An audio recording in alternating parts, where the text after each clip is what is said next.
یاتی بالشمس من المشرق فاتی بها من المغرب. کته خدای نو الله نور د مشرق طرف نه خېجی ته د مغرب نه راو خېجو. اوس دا شی چونکه د فرعون په وس کې نو الله فرمایي فبهت الذی کفر. د حیران پاتې شو چې دا شی خو زما په وس کې نه دی. فرعون ورته وی چې واوري زما خدای خو تاسو نه مانی، خلاصونه خپې بدرنه مختلف پریکم.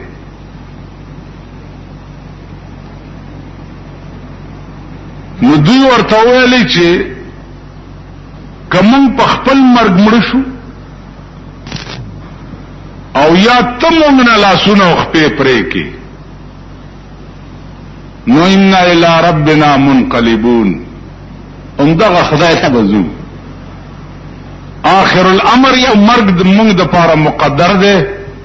کته مړکیم دغه خدای ته وځو او که خدای مړکیم دغه خدای ته وځو. موسی علیہ السلام چې دا خبره فرعون ته وکړه نو فرعون وی راوی نسی. پولیس چې کوم ګارد ولاړو د په محل باندې هغه په حمله وکړه.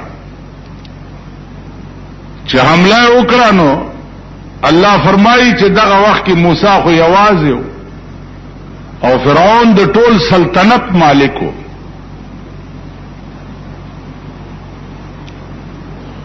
نو ما وحی وکړه موسی علیہ السلام ته ان اوحینا الی موسی ان الق عصاک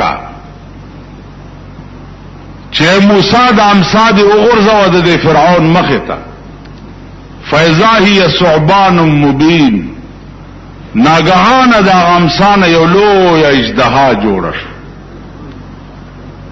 علماء لیکي چې هغه اژدها داسې وا چې لاندې شونډه د هغه اژدها په ځمکه پرته و او پاس شونډه د فرعون په محل پرته و. دومره داخله وازه و. فرعون چې څو وخت کې دا اژدها ولیده نو علما وایي چې په دغه ورځ په د یری نه دستونه ولګېده.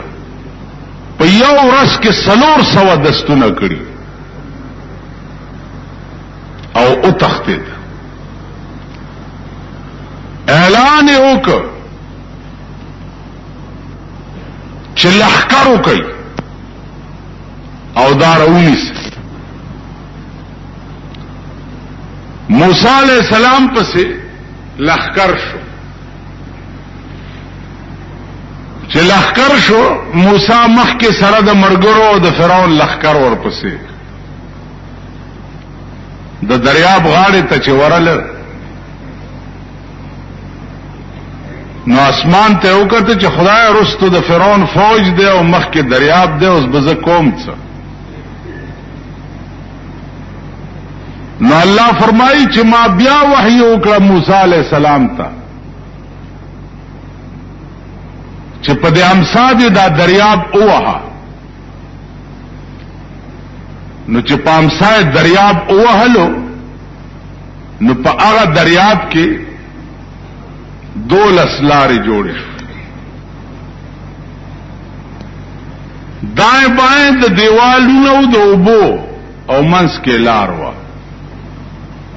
فرعون د دریاب غاړې ته دغه وخت کې راورسېدو. موسی علیہ السلام په دریاب کې په دې لارو کې ورننه وته چې د دې غاړې ته راورسېد نو دې پوه شو چې والله غرقېږي. خو غیرت ونیو. الله دې امان راکړي. بعض وخت کې سړی پوه شي چې دا زه غلط کار کوم لیکن کپړې د منو د پښتو ملک دې سترګې میټیټي ځکه د پښتنو سترګې ډېرې ټیټېږي. که واده کې ګډ نشم سترګې ټیټېږي، که ښځې ګډ نشم سترګې ټیټېږي. او چار آرامتوب ونه کي د دوی سترګې ډېرې ټیټېږي او د ټیټو سترګې بس ټیټېږي. تاسو اتوره په دې دنیا کې کړه کړې ده.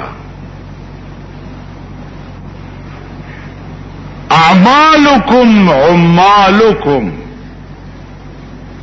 ستاسو عملونه چې دی هغه ستاسو حکومت ده. په دې ځان پوه کړئ.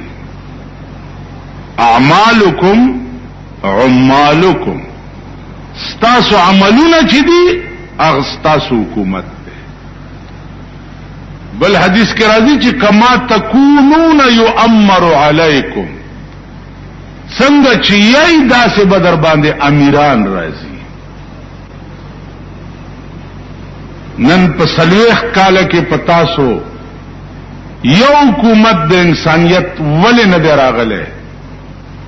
ځکه چې تاسو انسانان نه یې. د خرې چې وادي کله څوک دا نه وایي چې میړی استه یا میړی سنډا دی.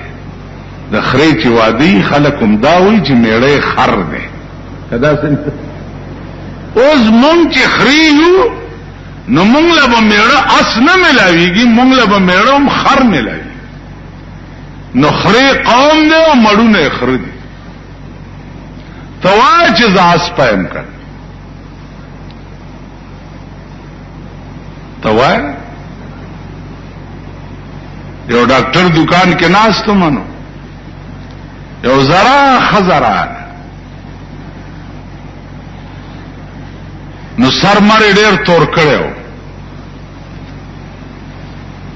او بنگړي منګړي مچولی پتی میتی په پوزه کړی وي. نو ا کمپاوډر ورته وای چې بوډا راځه دنه نه کینا. نو دا خزه ورته وای چې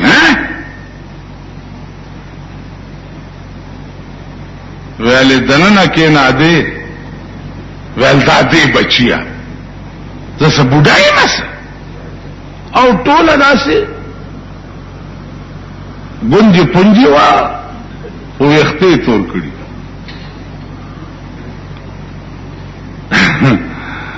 آغا بابو چې او سات تیر شونو بیا راغی ول وجی نه دنه ناراضه کینا ویل ښا ځواني کوټه شي بیا دنه نه لاړ. نو ما رکراله چې ورته وې مسخ مال خدای خبر سوګ دا اوس ما ته کنځلېونه کی. نو عزیزانو عرض مې داو چې کومه زړې ډېر رنگونه اورګي راولګي خو هغه ځوانيږي نه. او سړې د ګيري لا تور رنگ ورکی، ګيره تور کی یا بریتی توري کی یا سر لا تور رنگ ورکی. الته چې مخ ټول چچړي د خوار شنو ته په دې ځواني کې خو نه کړ. بد خدای کار دی چې تورې به یو چې سپینه وي. په دې پاکستان کې ډېرې خزې داسې دي هغه تللی دي امریکای ته پلاستیک سرجری کړي ده، ا سرمنې مرمنې راخکلي دي ورتن. هغه سره نورم ډېرې خبرې دي خو اوس مناسب نه دي چې درته. نو خبره دا ده چې دا دومره بے حیا ملک دی او بے شرم قوم دی چې د دې څه انداز نشته. ملکونه ما نورم ډېر کتلی دي، ډېر ملکونه می کتلی او دومره بے غیرت او بے حیا ملک ما چرته نه کتلې لکه زمونږ دا چې لک په خېټه موړ دی. هغه د خدای نه لوی باغی دی، هغه لوی بے حیا دی، هغه لوی بے شرم دی، هغه لوی بے غیرت. لک په خېټه موړ ګیرو والا وي وتا سو خدای تباہ او برباد. خزه په ډګډګیرو سره کړي بربنده لو یا ګیره به پریخي بربنده خزه به ور سره روان. نو تو وای چې ګیره مو شرمې دي بی ګیره مو شرمې ده اوس کې بچ اوس انتظار کوي د خدای د قهر او د عذاب خی درتا پلاور کې او خودل درته په بمونو تیکا تیکا کړی په کراچۍ کې او خودر دلتا په بمونو په ګولو یو لا ګولې بیا په پندای کې درته بل ورځ خودل په پندای کې شل زره راکټي خو خالی هغه مندلې شوی دي چې کمی نه دي چلیدلی شل زره راکټي تو وای چې چلیدلی څومره دي دا حکومت ته په قران لاس کیږي او صحیح تعداد دی وخی چې په پندای کې څومره خلق کباب شي نه پورې اعلانونه کیږي سونه خزي ورکی دي سونه ماشومان ورکدي او ورک نه دي هغه بالکل پراکټو کې مشوي دي او نام او نشانه ورک شوی دي کوم خدای چې په پندای کې دا کار کولې شي هغه خدای په پیښور کې هم دا کار کولې شي کني شي کولې کم طاقت ته چې خدای تعالی سی او تاب بچ کی شتدا سي بنگلې بدی بچ کی د پولیس گارد بدی بچ کی د ملیشیا غارت بدی بچ کی ډی پونه غیر چاپیر تمام فوج سے دو تاسو صحیح لسٹ سایه کا چې څومره پکې مړ دي نن قوم په دې خوشاله چې درې ورځې سوق به مناويږي او په ریډیو کې د صاحبہ باټان کینول لاتونه پیوي او د پاکستان پرچم به سرنګونی نن قوم په دې خوشاله یا دا آئنده چې کوم آسمانی عذاب به په دې نازلېږي نو هغه به په دې ټل شي چې پاکستان درې ورځې سوګ مناو یا به په دې ټل شي چې تا د 5 کروڑ روپو اعلان وکړو او 50,000 روپے کفاره دی ولګولا منډای دا بم بچلیږي او 50,000 روپے کفاره به خلکو لور کړل کیږي لعنت په دې قوم شچ دا 50,000 روپے به د مړی علي څنګه زما بچي به کباب شي په بم کې نو زما 50,000 روپے غي عالم